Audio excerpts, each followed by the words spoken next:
Alhamdulillah wassalatu wassalamu ala Rasulillah wa ala alihi wa ashabihi wa man walah la haula wa la quwwata illa billah amma ba'du. Bapak Ibu ingkang kula hormati, segala puji hanya milik Allah.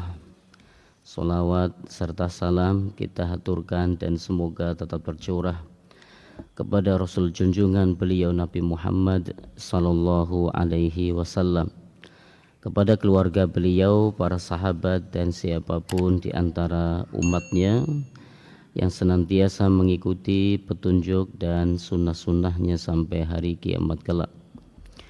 Bapak Ibu ingkang kula hormati, alhamdulillah pada kesempatan pagi hari ini, meskipun nyun pangapunten menika tadi saya sempat pamit sholat di Murangan terlebih dahulu. Alhamdulillah Bapak Ibu, kita dimudahkan oleh Allah untuk sama-sama kita akan ngaji bareng. Kita akan bahas masih dalam kitab Tauhid di bab berikutnya, yaitu minasyirki iradatul insan bi'amalihi dunya. Termasuk bagian dari kesyirikan yaitu beramal soleh dengan tujuan dunia. Pada pertemuan yang lalu kita bahas tentang bagaimana penyakit hati, yaitu riya, yang disebutkan oleh Nabi Shallallahu Alaihi Wasallam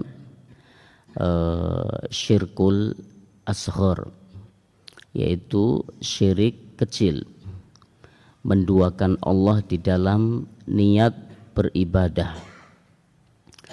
Namun lebih dikhawatirkan oleh Nabi Shallallahu Alaihi Wasallam daripada fitnah Dajjal. Kenapa demikian? Karena sifatnya sangat tersembunyi. Banyak orang yang tidak merasa kalau ternyata dia jatuh pada riya. Banyak orang tertipu, dikiranya bukan riya namun ternyata riya.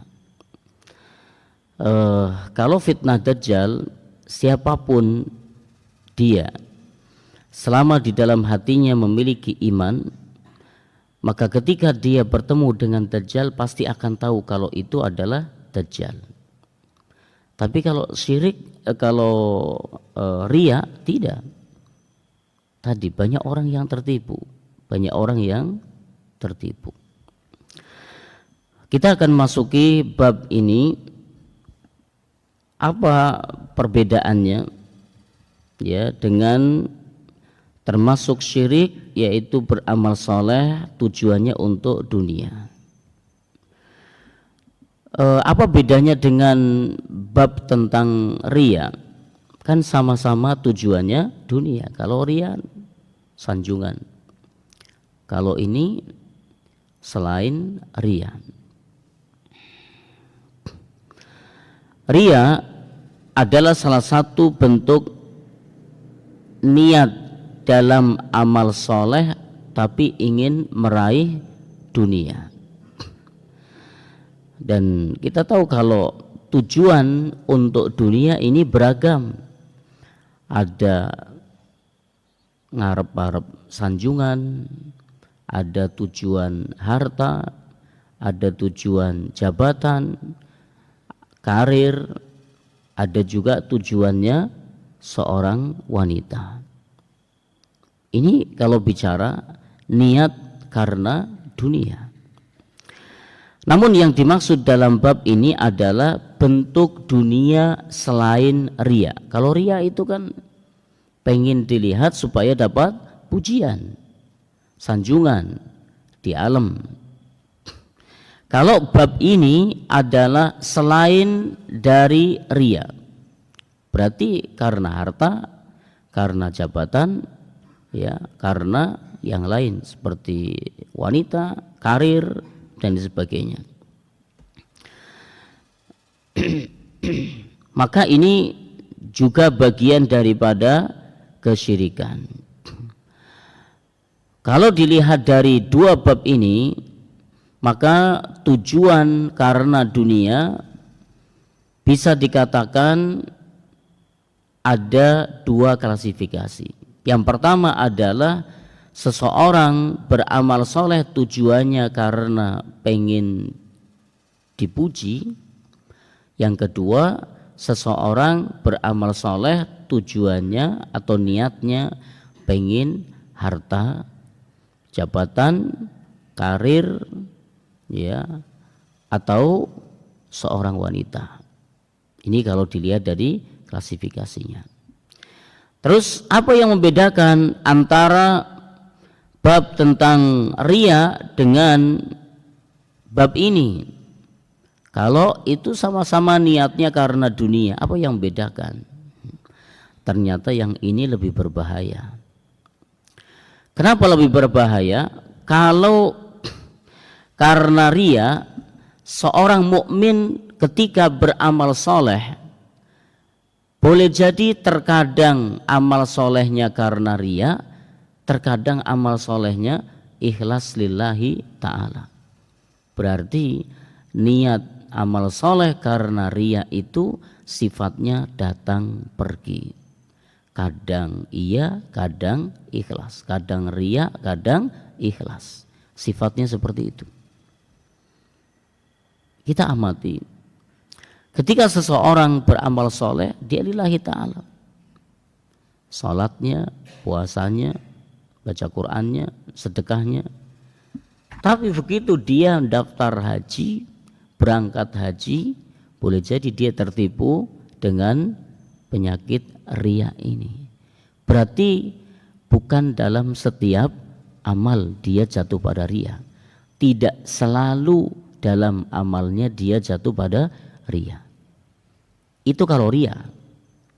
Sifatnya datang pergi, kadang ikhlas, kadang riya.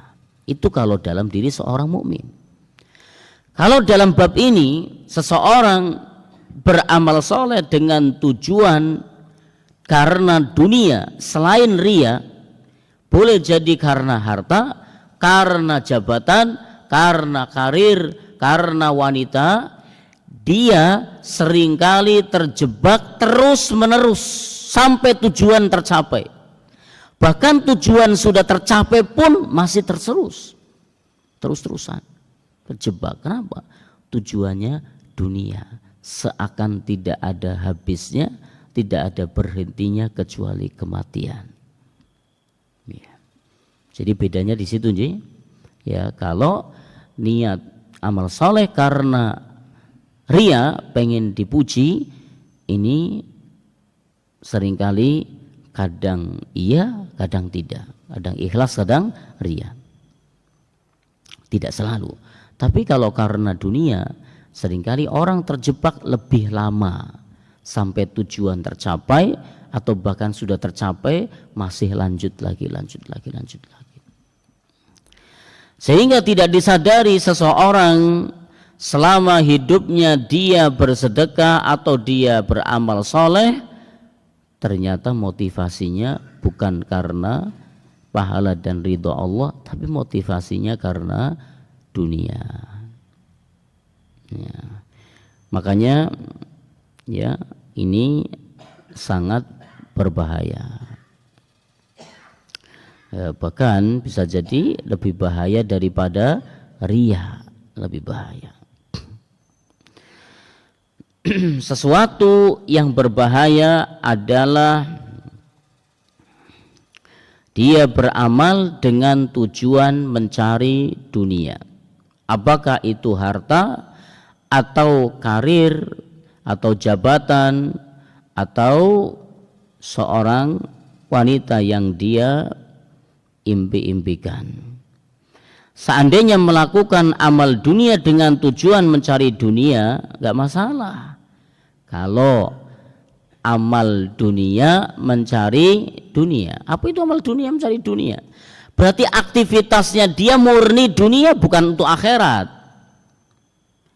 Ya, aktivitasnya dalam rangka dunia, bukan akhirat.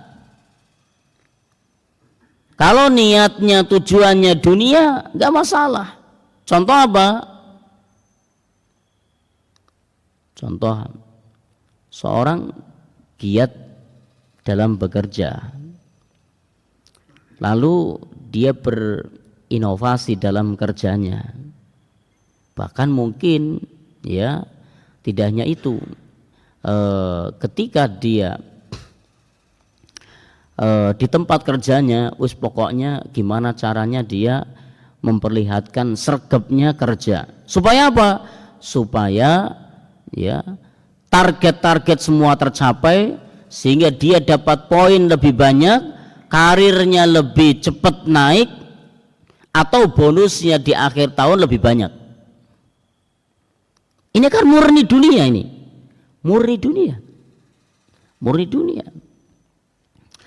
Dia misalnya ada tender, ya proyek ini ditenderkan, dia ikut. 10 orang yang ikut semuanya memang sudah ahli dalam bidang ini, proyek ini.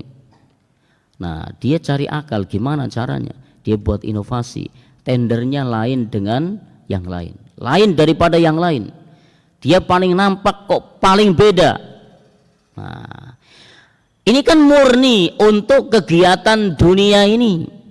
Lalu ketika dia berinovasi dengan niatnya supaya tendernya dia menang, dia goal, ini nggak masalah. Perkara dunia, semuanya perkara dunia, ini nggak masalah. Untuk menunjang ya supaya tendernya menang, supaya karirnya naik, jabatannya naik, atau supaya gajinya naik, supaya bonusnya lebih gede, nggak masalah. Selama dia tidak ujub dan tidak sombong, nggak apa-apa. Sekali lagi, ini perkara dunia murni. Ya, amalnya amalan dunia, artinya aktivitasnya aktivitas dunia. Dia berinovasi, ya, berinovasi dengan kepiawaiannya supaya dunianya dia sukses. Tendernya menang, jabatannya naik, bonusnya tambah, poinnya terus bertambah, karirnya bagus, no problem, nggak masalah. Ya, nggak masalah, asalkan selama dia tidak ujub dan tidak sombong, nggak apa-apa. Ya, tentu dalam koridor yang halal. Tapi yang menjadi pembahasan di sini adalah amalnya amalan akhirat, niatnya tujuannya dunia. Ini yang problem. Amalnya amalan akhirat, tapi niatnya tujuannya dunia. Ini yang masalah. Ini yang masalah. Oleh karena itu dalam bab ini akan dibahas bagaimana hukum tasyriku fin niyah, menduakan niat. Menduakan niat, mencampur niat. Berarti dalam satu amalan ada 2 niat. Gimana hukumnya? Kita akan rinci. Yang pertama, ada seseorang beramal soleh dengan niat yang soleh lainnya. Kami ulang, seseorang beramal soleh dengan niat amal soleh yang lain. Nah, supaya mudah kita pahami, kita carikan contohnya. Contoh, pernah nggak mendapati seorang imam, dia dalam mimpin sholatnya, rukuk di dalam sholatnya itu lebih panjang dari yang lainnya. Tujuannya apa? Karena dia mendengar gemericiknya air orang sedang wudhu. Dia sengaja memperlama rukuknya supaya makmum yang masbuk ini masih tetap dapat 1 rakaat bersama imam. Akhirnya imam memperlama rukuknya. Bisa dipahami ya Bapak Ibu ya. Berarti sang imam memimpin sholatnya dengan memperlama rukuknya karena tujuan supaya makmum yang baru wudhu ini dia bisa mengejar dapat 1 rakaat bersama imam. Inilah yang disebut dengan beramal soleh dengan niat amal soleh yang lain. Dia melakukan sholat, diperlama rukuknya, niatnya adalah amal soleh yang lain. Apa? Supaya makmum masbuk itu masih dapat 1 rakaat dengan imam. Contoh lagi, Nabi SAW beliau pernah kalau ngimami sholat, begitu mendengar ada tangisan bayi atau anak kecil, Nabi akhirnya mempercepat sholatnya. Pernah mendengar sih? Ya. Maka perbuatannya Kanjeng Nabi mempercepat sholatnya karena apa? Karena khawatir ibunya ikut sholat sedangkan anaknya nangis. Maka Nabi mempercepat. Ini kan berarti melakukan amal soleh dengan niat amal soleh yang lain. Contoh lagi,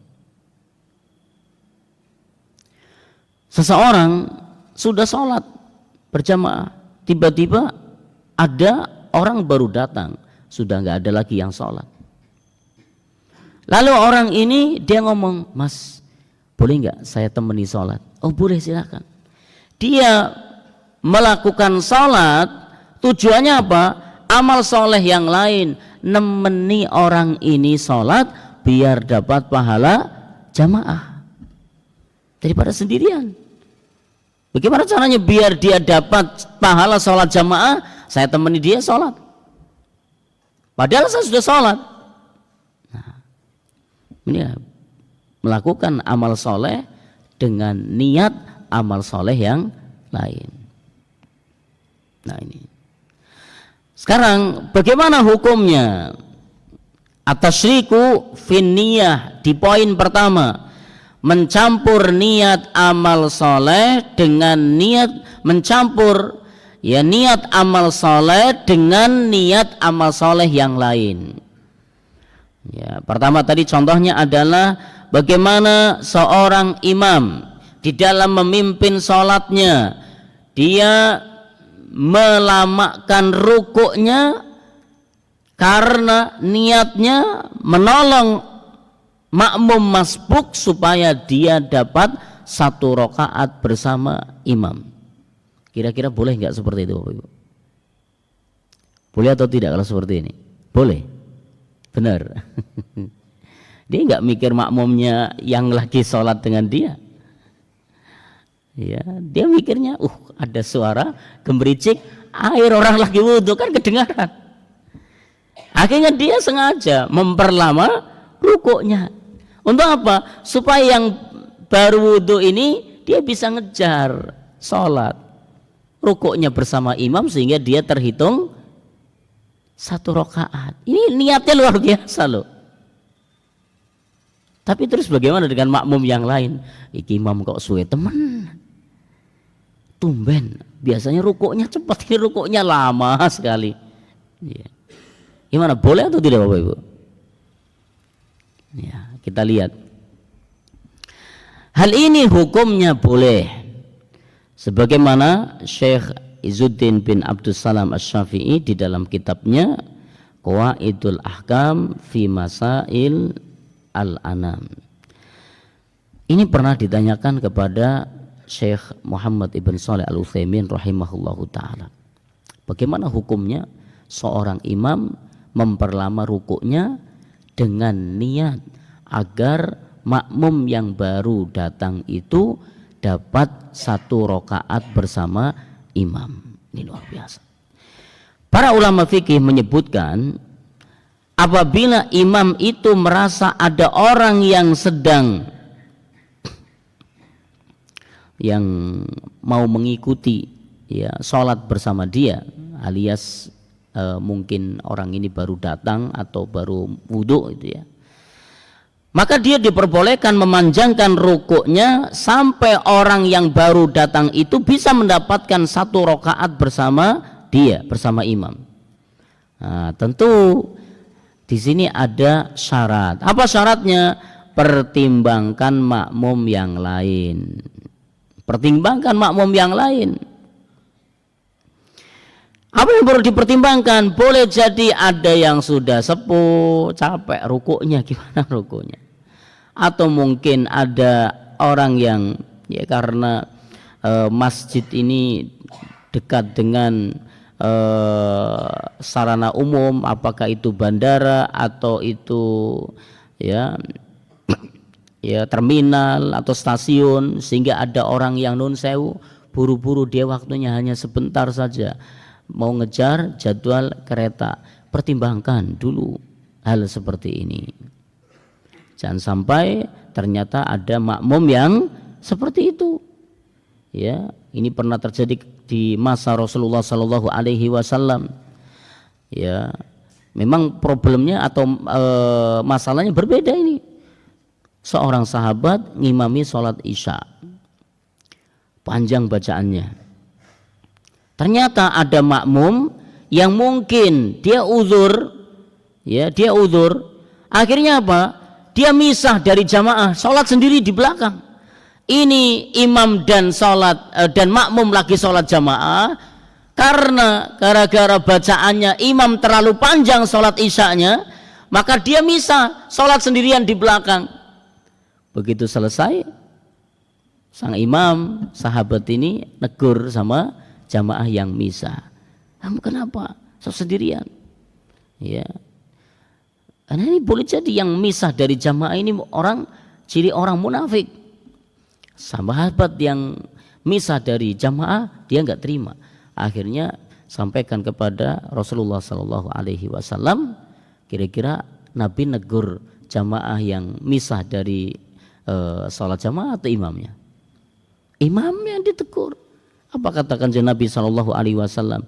Apakah engkau ingin membuat fitnah di kalangan kaum muslimin? Penting mempertimbangkan kondisi makmum. Maka hal ini boleh seorang imam memperlama rukuknya dengan tujuan supaya yang baru datang, makmum masbuk ini dia dapat 1 rakaat bersama dia. Tujuan mulia, sangat bagus, boleh hukumnya, dengan syarat dia pertimbangkan kondisi makmum di belakang dia yang sudah bergabung sholat bersama dia. Kalau ini memberatkan maka nggak perlu. Tapi kalau misalnya sekiranya makmum itu aman semua nih, aman semua, maka tidak mengapa, silahkan, ini baik. Apalagi rukuk di rakaat terakhir. Ini sudah rakaat terakhir, maghrib rakaat ketiga, isya rakaat yang keempat. Tiba-tiba imam mungkin mendengar orang baru datang. Dia kalau rukuknya pendek, maka makmum yang baru datang dia tidak terhitung sholat bersama dia, enggak terhitung sholat bersama dia. Karena apa? Enggak dapat 1 rakaat. Akhirnya imam, kita tunggu dulu lah. Ada yang lagi wudhu, ada yang baru datang, mungkin suaranya terdengar, orang baru datang. Akhirnya rukuknya dilamakan di rakaat terakhir. Ini lebih lagi di rakaat terakhir nih. Kalau tadi kan boleh jadi mayoritasnya di rakaat pertama, ini rakaat terakhir. Ini lebih penting lagi untuk apa? Supaya makmum dapat pahala salat berjamaah bersama dia. Minimal dapat 1 rakaat. Nah, apa yang mendasari hal ini boleh? Dari sini imam berpikiran bagaimana makmum ini bisa dapat 1 rakaat bersama imam. Kata Nabi Shallallahu Alaihi Wasallam dalam sebuah hadis, man adraka raka'atan minas salati faqad adraka shalah. Barang siapa yang mendapatkan 1 rakaat bersama imam, maka dia mendapatkan sholat. Berarti kan pahalanya luar biasa. Coba kalau orang ini makmum yang baru datang nggak dapat 1 rakaat, kehilangan dia, kehilangan kesempatan ini. Ya. Jika ada orang yang mendapatkan ruku bersama imam, berarti dia terhitung dapat 1 rakaat. Tolak ukur seorang makmum terhitung dapat 1 rakaat bersama imam adalah selama makmum ini mendapati ruku bersama imam, maka terhitung 1 rakaat. Lewat ruku nggak dapat, ya, lewat dari ruku makmum nggak terhitung 1 rakaat. Sekalipun sedang iktidal, dia baru datang Allahu Akbar langsung dia ikut gerakan iktidal, nggak terhitung dia, tidak terhitung 1 rakaat. Berarti tolak ukurnya adalah rukuknya. Maka niatnya imam bagus, rukuknya diperlama supaya makmum yang baru datang dia dapat 1 rakaat bersama imam, meskipun dia kehilangan bacaan Ummul Quran, surat Al-Fatihah. Lusat, surat Al-Fatihah hukumnya kan rukun dalam sholat, terus gimana dia nggak dapat surat Al-Fatihahnya? Maka kondisi seperti ini terhitung atau dihukuminya surat Al-Fatihahnya adalah jaminannya imam. Surat Al-Fatihahnya adalah jaminannya imam. Apa dalil yang mendasarinya? Hadis dari Abu Bakrah radhiyallahu anhu. Ini kisah di Masjid Nabawi. Ketika Nabi SAW sedang ngimami di Masjid Nabawi, Abu Bakrah, ini ada seorang sahabat, dia datang karena mendapati Nabi SAW sedang ruku, maka orang ini bergegas, dia buru-buru pengen dapat ruku. Maka dia dari belakang itu agak tergopoh-gopoh, tergesa-gesa. Ya. Misalnya imamnya di sana, makmumnya di tengah, dia datang tergesa-gesa, akhirnya dia langsung Allahu Akbar, Allahu Akbar, dia sambil jalan sampai shaf terakhir, nyambung shaf terakhir. Suara tergopoh-gopohnya ini terdengar oleh Nabi SAW. Dia kan dapat ruku kan sama kanjeng Nabi, meskipun tadi caranya dia belum sampai di shaf terakhir dia sudah takbir, nyambung. Nah, kemudian setelah selesai maka Nabi SAW ngadep ke makmum, lalu Nabi bertanya, siapa tadi kayaknya orang baru datang, suara tergesa-gesa bergabung dengan sholat jamaah. Maka Abu Bakrah radhiyallahu anhu mengatakan, saya ya Rasulullah. Apa komentar Nabi? Nabi minta untuk ganti sholatnya atau tambah sholatnya? Enggak. Nabi mengatakan, zadakallahu hirsan wala ta'ud. Semoga Allah menambahkan semangat untukmu dan jangan engkau ulangi lagi. Nabi tidak minta untuk diulang, ya. Nabi tidak minta untuk diulang sholatnya, tapi Nabi mengatakan semoga Allah menambahkan semangat amal soleh untukmu, semangat untuk mendatangi sholat jamaah untukmu, dan jangan kau ulangi lagi. Nabi cuma berikan warning, jangan diulangi lagi, alias sholatnya sah dia, meskipun tadi, tapi jangan diamalkan Bapak Ibu. Ya. Artinya ini dalil yang mendasari bahwasanya hukumnya boleh seseorang atau hukumnya selama makmum itu mendapati rukuk bersama imam maka terhitung dapat 1 rakaat. Maka kesimpulannya di poin ini, bolehnya seseorang beramal soleh dengan niat amal soleh yang lain. Imam dia mimpin sholat berjamaah, ketika mendengar ada makmum baru datang, dia rukuknya diperlama supaya apa? makmum yang baru datang selesai wudhu dia bisa dapat rukuk bersama imam sehingga terhitung 1 rakaat, terlebih di rakaat terakhir, supaya makmum yang baru datang ini terhitung mendapatkan sholat jamaah. Saged dipun pahami nggih Bapak Ibu nggih. Contoh yang kedua, orang beramal soleh ya diiringi dengan niat amal soleh yang lain. Berarti ini kan orang beramal soleh diiringi dengan niat amal soleh yang lain. Niatnya kan double ya. Niat sholat berjamaah, niat mimpin sholat berjamaah, plus niat nolong makmumnya yang baru datang. Nah, contoh yang kedua, seseorang dia niat untuk sholat tapi ada niat yang lain, niatnya untuk memberi contoh orang lain seperti ini loh sholat yang benar ini. Nah, seperti ini loh sholat yang benar.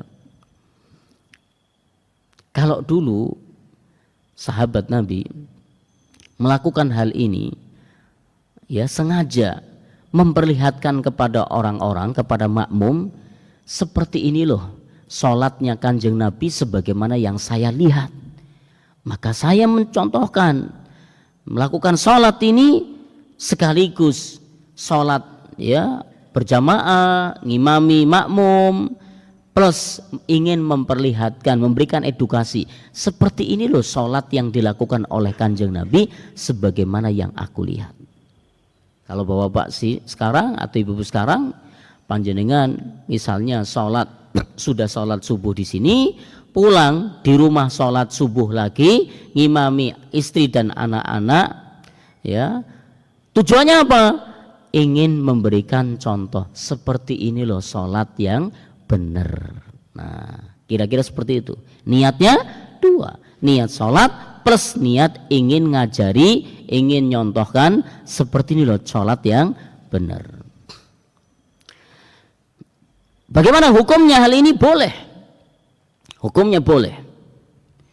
Diriwayatkan oleh Al-Imam Al-Bukhari rahimahullahu ta'ala bahwasanya Malik Ibnul Huwairits radhiyallahu anhu, beliau menggabungkan niat sholat dan sekaligus niat ngajari sholat. Niat sholat untuk dirinya sekaligus niat ngajari sholat untuk orang lain. Beliau berkata, inni la usalliya bikum wa la uridu shalah. Sesungguhnya ya aku tidak ingin sholat bersama kalian sebenarnya. Tapi apa? Aku ingin menunjukkan kepada kalian kaifa ra'aitun nabi yusalli, bagaimana aku melihat Kanjeng Nabi sallallahu alaihi wasallam sholat persis seperti yang saya praktekkan ini. Nah, ini kira-kira sahabat Malik Ibnul Huwairits radhiyallahu anhu. Nabi sallallahu alaihi wasallam menjelaskan bagaimana tata cara sholat kepada umatnya, ya, dengan ucapan seperti hadis yang disebutkan di dalam kitab Bulughul Maram yang dikarang oleh Ibnu Hajar Al-Asqalani rahimahullah ta'ala. Dari Sahal bin Sa'ad radhiyallahu anhu, Nabi sallallahu alaihi wasallam pernah sholat di mimbar. Lantas beliau berkata, aku melakukan seperti ini agar kalian mengikutiku dan agar kalian belajar bagaimana aku sholat. Jadi Nabi sengaja sholat di tempat yang agak lebih tinggi supaya dilihat, disaksikan oleh para sahabat, ya. Lalu Nabi mengatakan agar kalian melihat bagaimana aku sholat, tata caranya. Jadi para sahabat nyontoh betul, oh takbiratul ihramnya, rukuknya, i'tidalnya sampai salam, seperti ini gerakan Kanjeng Nabi sallallahu alaihi wasallam. Maka hal ini boleh hukumnya. Jadi boleh praktekkan sholat subuh di MBSK, nanti pulang sampai rumah sholat ngimami istrinya. Apa tujuannya? Adalah memperlihatkan seperti ini loh cara sholat yang aku pelajari, seperti katanya cara sholatnya Kanjeng Nabi. Ini hukumnya boleh. Yang ketiga, contoh menduakan niat untuk amal soleh dan niat untuk amal soleh yang lain. Apa? Mempercepat sholat karena mendengar tangisan anak kecil atau tangisan bayi. Oleh seorang imam berpikir, oh mungkin ibunya lagi ikut sholat, ini bayi nangis terus, mungkin ibunya lagi sholat. Maka boleh hukumnya memperpendek bacaan, ya, setelah Al-Fatihah mungkin biasanya panjang-panjang, sekarang milih bacaan yang agak pendek. Tujuannya adalah ini. Anas ibn Malik radhiyallahu anhu menyebutkan Nabi SAW bersabda, inni la adkhulu fis salati wa ana uridu italataha. Aku pernah mengimami salat dan aku berniat ingin memperpanjang salat ini. Fa asma'u buka as-sobi. Tiba-tiba katakan Nabi, aku mendengar suara tangisan anak kecil. Fa atajawwazu fi salati mimma a'lamu min syiddati wajdi ummihi min bukaihi.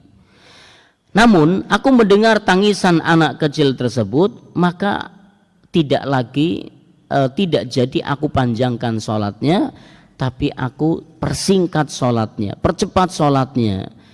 Aku paham, khawatir jangan-jangan ibunya ikut sholat berjamaah, ya. Nabi khawatir bagaimana perasaan ibunya lagi sholat bareng Nabi, tapi mendengar tangisan anaknya terus menerus. Nabi khawatir bagaimana gundahnya seorang ibu. Maka Nabi SAW memperpendek sholatnya. Maka ini hukumnya boleh. Ini luar biasa. Ini ilmu imam. Ilmu imam bagaimana bijak terhadap kondisi makmumnya, luar biasa. Niat amal soleh diiringi dengan niat amal soleh yang lain. Niat amal soleh salat berjamaah, ngimami salat berjamaah, niat amal soleh yang lain membantu supaya ibunya ini hilang segera rasa gundahnya karena tangisan anaknya. Maka ini hukumnya boleh, pernah dicontohkan oleh Nabi Shallallahu Alaihi Wasallam sebagaimana hadis dari Anas ibn Malik. Contoh berikutnya adalah salat dalam rangka menemani orang salat agar mendapatkan pahala salat jamaah. Dirinya dapat pahala sedekah, yang ditemani dapat pahala salat jamaah. Ini pernah hadis dari Abu Sa'id Al-Khudri radhiyallahu anhu, ada seorang yang datang sedangkan Nabi Shallallahu Alaihi Wasallam selesai salat berjamaah, lalu mengatakan kepada para sahabat, siapa yang mau bersedekah untuk orang ini? Ya, siapa yang mau bersedekah untuk orang ini? Nah, apa maksudnya sedekah untuk orang ini? Yaitu menemani sholat bersama dia. Maka ini hukumnya boleh. Niat sholat tapi juga niat untuk sedekah atau menemani orang sholat. Maka ini hukumnya boleh. Nah, baik, ini poin yang pertama ya. Poin yang pertama. Ini boleh juga misalnya tadi sudah sholat di masjid, kemudian sampai rumah dia ngimami sholat bersama istrinya, maka ini boleh. Nah baik, kalau tadi tasriku finniyah, dia menduakan niat, tapi sama-sama niatnya amal soleh. Dia sholat niatnya untuk amal soleh yang lain, ya. Nah sekarang bagaimana kalau mencampur amal soleh dengan niat dunia? Amal soleh niatnya dua, ya, ditambah niat karena dunia. Di sini ada dua jenis. Pertama, kalau dia amal soleh lalu mencampuri niatnya dengan riya, sebagaimana pembahasan pada pertemuan yang lewat, apa yang terjadi? Tidak diterima. Mungkin sah, gugur kewajiban, tapi tidak diterima, tertolak. Nah sekarang bagaimana kalau mencampur niat dengan tujuan dunia selain ria? Kalau tadi kan karena ria ya, maka jelas kalau niat amal soleh karena tujuan ria, maka sudah nggak diterima. Sekarang bagaimana kalau amal soleh niatnya karena dunia selain ria? Terbagi menjadi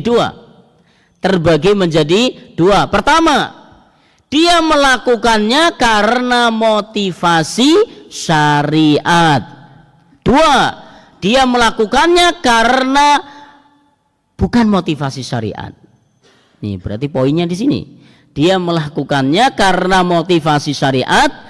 Yang kedua, melakukannya bukan karena motivasi syariat. Apa sih maksudnya motivasi syariat?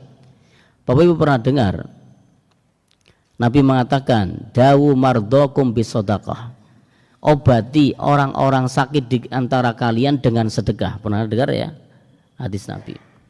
Ini namanya motivasi. Motivasi dari kanjeng Nabi, obati orang sakit di antara kalian dengan sedekah. Berarti kan dia sedekah, tapi ada tujuan apa? Agar sembuh dari sakit.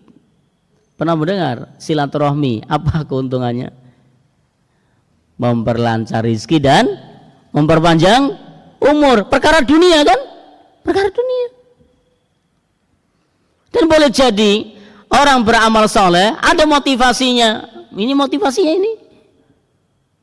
Ini namanya dia mencampur amalan akhirat, amal soleh dengan tujuan dunia, tapi karena apa? Termotivasi oleh syariat. Ya, termotivasi oleh syariat. Bagaimana kalau termotivasi oleh syariat? Dia sedekah, tapi di antara niat dalam sedekahnya adalah agar Allah sembuhkan penyakitnya. Karena Nabi memotivasi dia, dawu mardokum bisodaqah, obatilah orang sakit di antara kalian dengan sedekah. Maka ini hukumnya boleh. Ingat, kalau motivasinya karena syariat loh. Ya, karena motivasinya karena syariat. Hadis dari Abdullah ibn Mas'ud dan Utbah ibn Samit radhiyallahu anhuma, semoga Allah meridhai keduanya, Nabi SAW bersabda, dawu mardokum bis sadaqah, obatilah orang-orang sakit dari kalian dengan sedekah. Orang bersilaturahim tadi diantara niatnya apa? Supaya dilancarkan rezekinya, supaya dipanjangkan umurnya. Nabi mengatakan, man ahabba ayyub satolahu fi rizkihi wa ayyun sa'a atau wayun sa'alahu fi atharihi fal yasil rohimahu. Barang siapa yang ingin diluaskan rizkinya, dipanjangkan umurnya, maka sambunglah silaturahim. Nih, ini Nabi motivasi ini. Dalam contoh yang lain, orang dia ngejar bagaimana ketakwaan. Biar apa? Biar urusannya Allah mudahkan.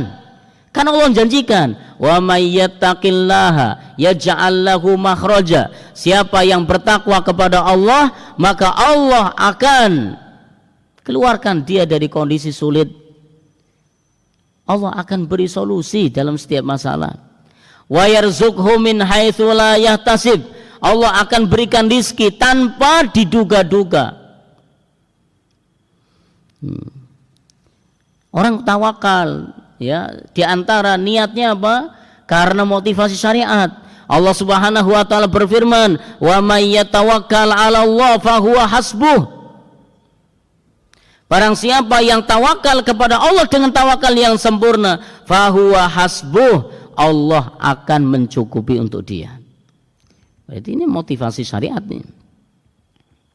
Motivasi syariat. Maka kalau motivasinya syariat seperti ini, masih hukumnya adalah boleh.